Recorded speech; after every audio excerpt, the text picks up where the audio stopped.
जानते हैं और जो नहीं जानते हैं। तो मेरी जर्नी 2019 में 5 उस दिन हम यहाँ पे आए थे, सैनी सर से मिले थे, तो उस दिन हमने ज्वाइन किया था। तो उसके बाद 2 साल का मैंने गैप ले लिया, पूरा कोविड के चक्कर में। समर वेकेशन मेरा summer vacation winter vacation regular चलता है, जिसके लिए सर मुझे बहुत डांटते थे। और फिर हम कभी भी ऐसा रिटर्न नहीं पढ़ते थे। शुरू में सिर्फ शॉर्ट हैंड पे ही फोकस करते थे। सच है, हम लोग एक फील्ड में ज़्यादातर वो रिटर्न नहीं पढ़ता, कोई ज़्यादातर नहीं पढ़ते हैं। तो सर ने उसके बाद एक चलाया था कि शुरू में कि रिटर्न पढ़ेंगे, इतना सुनेंगे। उस टाइम मैंने पढ़ना चालू किया बेसिकली रिटर्न। उसके पहले मैंने कोचिंग भी की थी रिटर्न की, लेकिन मतलब वहाँ रेगुलर ही नहीं जाते थे क्योंकि सर भी नहीं आते थे वहाँ पे। तो उसकी वजह से सर ने तो ऐसा था कि सर ने बोला था कि सुनेंगे, तो उसी टाइम मैंने पढ़ना चालू किया लूसेंट की बुक से। फिर धीरे धीरे इंटरेस्ट आने लगा क्योंकि सर टॉपिक वाइज देते थे, तो थोड़ा टॉपिक पढ़ने में समझ में आता था कि कैसे करना है। तो धीरे धीरे ही चल रहे थे हम, लेकिन मतलब थोड़ा कवर हो रहा था मेरा। उसके बाद सर अचानक बंद कर दिया, फिर मेरा ही बंद हो गया। उसके बाद फिर उससे पहले मैंने इलाहाबाद हाई कोर्ट का फॉर्म भरा था जिसमें 60 लोगों का हो गया।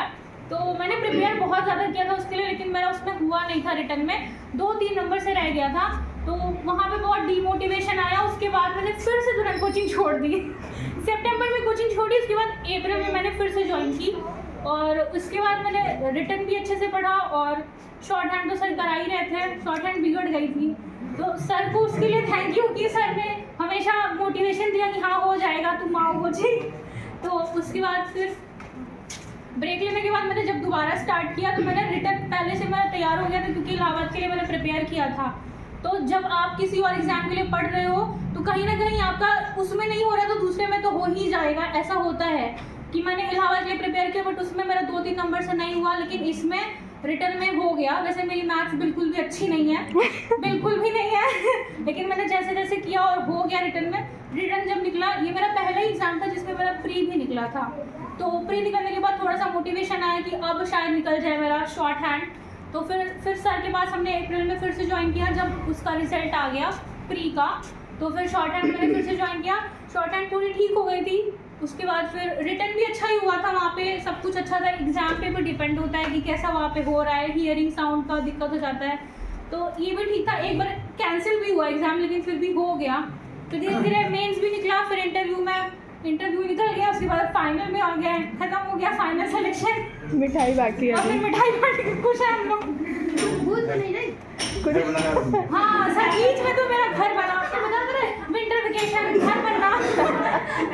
एक तो मेरे यहाँ शादियाँ बहुत होती हैं, भाई बहनों की शादी, तो शादी विंटर वेकेशन सबकी छुट्टी लेते थे।